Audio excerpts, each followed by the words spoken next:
कहानी की शुरुआत होती है मेघालय के पहाड़ी इलाके से, यानी यामीजल गांव से। इस जगह की खासियत ये थी कि यहाँ साल भर बारिश होती रहती थी। यहाँ के लोग बड़े ही प्रेम से खेती करते और अपने बच्चों के साथ खुशी से जिंदगी बिता रहे थे। भाई वाह, इस साल भी अपने काम के अच्छे पैसे मिले हैं। देखना कमला, इस साल जब बिट्टू शहर से घर लौटेगा तब मैं उसे नई बाइक खरीद के दूंगा। जरूर देखना, मेरा बेटा तो बहुत ही खुश होगा। न जाने उसे कब से बाइक चाहिए थी। ठीक कहा तुमने, हमारा बेटा बिट्टू बड़ा ही समझदार निकला कमला। उसने आज तक हमसे किसी भी चीज की जिद नहीं की। दिन रात पढ़ाई करके उसने अपने बलबूते पर स्कॉलरशिप हासिल की और शहर पढ़ने गया। आज देखो, आज मैं अपने कर्ज की आखिरी किश्तें चुका कर जो थोड़े बहुत पैसे बचेंगे उससे पहले बिट्टू के लिए बाइक खरीदूंगा। जी, ये तो बहुत अच्छी बात है। अब जल्दी से जल्दी कर्ज का सारा इंतजाम कर दीजिए, फिर सब ठीक हो जाएगा। लेकिन जिस आत्मविश्वास से रमाकांत कर्जदार के पास गए थे, उस आत्मविश्वास के बिल्कुल उल्टी एक घटना घटी। क्या मेरे अभी और 7 हफ्ते बाकी हैं? जी रमाकांत जी, आपके अभी भी 7 हफ्ते बाकी हैं। लेकिन ऐसे कैसे हो सकता है? मैंने तो सारे हफ्ते चुका दिए थे। ये देखिए, मैंने सारे आंकड़े लिखे हुए हैं। अच्छा, दिखाइए। अरे ये क्या? इसमें तो सिर्फ गिनती है, 1 2 3। लेकिन ये किसके बारे में है? ये किसी को कैसे समझ में आएगा? इसमें ना कोई तारीख लिखी है और ना ही मेरी दस्तखत। मैं कैसे मान लूं कि ये सच है? लेकिन पिछली बार तो आपने ही कहा था कि अगला हफ्ता आखिरी होगा। क्या मैंने कहा था? कब? कर्जदार की बात सुनकर रमाकांत सुन रह जाते हैं। उन्हें समझ आ चुका था कि उनके साथ धोखा हो रहा है। क्या? मुझे शक की नजर से क्यों देख रहे हो भाई? मैंने कोई गड़बड़ नहीं की है, बल्कि मेरे पास तुम्हारे दस्तखत वाला कागज है जिस पर लिखा है कि मैंने 2 हफ्ते भर दिए हैं और अभी 7 हफ्ते बाकी है, जिसे मैं वक्त वक्त पर चुकाता रहूंगा। लेकिन आपने तो कहा था कि वो कर्ज आजादी का कागज है। कर्ज आजादी? अरे रमाकांत, पागल हो गए हो क्या? कैसे आजादी? देखो, मुझे लगता है कि तुम पागल हो चुके हो। और रही बात इस कागज की, तो मैंने तुमसे कहा था कि एक बार इसे पढ़ लेना, लेकिन तुम ठहरे अनपढ़ गवार। तुमने मुझ पर यकीन करके उस पर दस्तखत कर दिए और अब तुम मुझे झूठा साबित करने की कोशिश कर रहे हो। ये ठीक नहीं है रमाकांत। चलो अब जाओ और अगला हफ्ता चुकाने के वक्त आ जाना, समझ गए? जाओ। कर्जदार की बात सुनकर रमाकांत हड़बड़ा जाते हैं। उन्हें समझ आ गया था कि उनके अनपढ़ होने का कर्जदार ने पूरा फायदा उठाया है, लेकिन अब वो कुछ नहीं कर सकते थे। अरे रे, ये आप क्या बोल रहे हैं जी? कर्जदार ने कहा कि अभी और 7 हफ्ते बाकी हैं, लेकिन ये कैसे हो सकता है? हमने तो सारे हफ्ते सही समय पर चुका दिए थे, फिर ये सब? हमारे साथ धोखा हुआ है कमला। कर्जदार ने हमें फंसाया है, हमारे भोलेपन का फायदा उठाया है। सब खत्म हो गया है। अब मैं बिट्टू के लिए कुछ नहीं कर सकता, कुछ भी नहीं।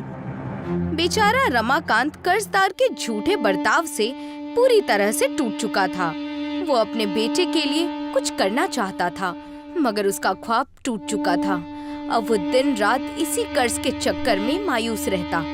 इसी फिक्र में एक दिन देर रात तेज बारिश में रमाकांत नशे की हालत में नदी किनारे जा पहुंचा। सब गलत है, सब के सब धोखेबाज है, मेरा फायदा उठाते हैं। मैं अपने बेटे के लिए नई बाइक खरीदने वाला था, लेकिन कर्जदार ने मेरा सब कुछ छीन लिया, सब कुछ। अचानक नदी में तेज बारिश के साथ एक जल चक्र बनता है जो गोल गोल घूमने लगता है। अरे ये क्या? ये नदी का पानी नागिन की तरह नाचने क्यों लग रहा है? कहीं मैं कोई ख्वाब तो नहीं देख रहा? नहीं, तुम कोई ख्वाब नहीं देख रहे हो। अरे ये क्या? ये आवाज कहाँ से आ रही है? क्या अब मेरे कान भी बजने लगे हैं? नहीं, कान तो नहीं बज रहे। तो फिर कौन है? जो भी हो मेरे सामने आ जाओ, आओ। तभी पानी का जल चक्र एक गुब्बारे की तरह फूट गया और रमाकांत को होश आ गया। उसने देखा कि उसके सामने एक बहुत बड़ी नाव थी। अरे ये क्या, तुम कौन हो? मैं एक साक्षर परी हूँ जो अपनी जादुई नाव की स्कूल में लोगों को पढ़ाती है ताकि उनका भला हो सके। क्या, नाव स्कूल? हाँ तो आज जाकर बच्चों को पढ़ाओ ना, मुझे क्यों आकर परेशान कर रही हो? ताकि तुम भी मेरी इस जादुई तैरती नाव के स्कूल में फटाफट पढ़ सको और उस कर्जदार को अच्छा सबक सिखा सको। तुम्हें कैसे पता कर्जदार के बारे में? मुझे सब पता है रमाकांत, कैसे तुम्हारे भोलेपन का फायदा उस कठोर कर्जदार ने उठाया। ये गलत है, तुम्हें उसे सबक सिखाना ही होगा। वो तो मैं जरूर करूँगा। लेकिन कैसे रमाकांत? झगड़ा करके, मार पीट करके? इससे क्या होगा? कुछ नहीं, वो कर्जदार तुम्हें फंसा ही लेगा क्योंकि तुम्हें पढ़ाई लिखाई नहीं आती। आज तुम मार पीट से उस कर्जदार से छुटकारा भी पालोगे तो कल और लोग तुम्हारा फायदा उठा सकते हैं। अगर तुम सच में खुद को बचाना चाहते हो तो तुम्हें पढ़ाई करनी होगी। परी की बात सुनकर रमाकांत को तालीम की अहमियत समझ आ जाती है और वो हामी भरता है। ठीक है, मैं तुम्हारे इस तैरते स्कूल में पढ़ने के लिए तैयार हूँ। ये हुई ना बात। अब देखना आने वाले 15 दिनों में तुम कैसे बदल जाते हो। चलो आओ, अंदर आओ। नाव में बने स्कूल के अंदर चला गया। उसने देखा कि स्कूल की दीवारें अक्षरों और कहानियों से भरी हुई थीं।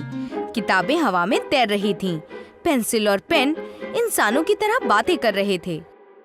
हमारे इस जादुई स्कूल में तैरते हुए आपका खुशामदीद है रमाकांत। अरे वाह, ये तो गजब का स्कूल है। यहाँ तो पढ़ाई में मजा आएगा।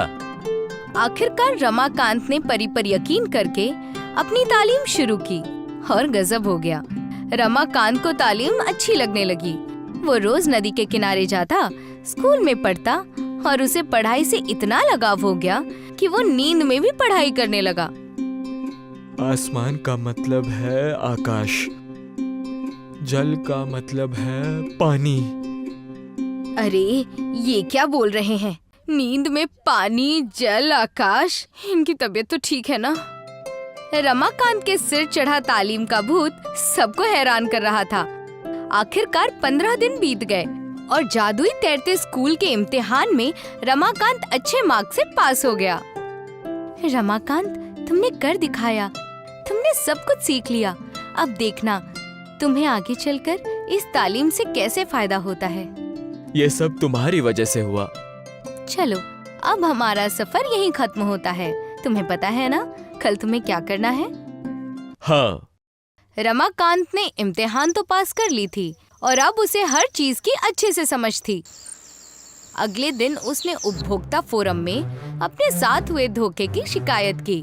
जांच के बाद कर्जदार को पुलिस ने पकड़ लिया और रमाकांत को कर्ज से मुक्ति मिली। इतना ही नहीं, कर्जदार को सजा के तौर पर रमाकांत को 50% पैसे लौटाने पड़े, जिससे रमाकांत को बिट्टू के लिए बाइक खरीदने में मदद मिल गई। वाह जी वाह, ये तो कमाल हो गया। ये कमाल मेरा नहीं, हमारे कस्बे के बारिश में तैरते हुए स्कूल का है। क्या? आखिरकार रमाकांत ने कमला और बाकी गांव वालों को तैरते स्कूल के बारे में बता दिया और उसके बाद सभी एक एक करके उस स्कूल में दाखिल हो गए। कुछ ही वक्त में पूरा गांव पढ़ा लिखा हो गया। सीखने की कोई उम्र नहीं होती। अगर दिल में सीखने की इच्छा हो तो बारिश, नाव और अंधेरे भी रोशनी बन सकते हैं। ज्ञान वही है जो बांटा जाए और बदलाव वही होता है जहाँ ख्वाबों को उम्र से नहीं तोला जाता।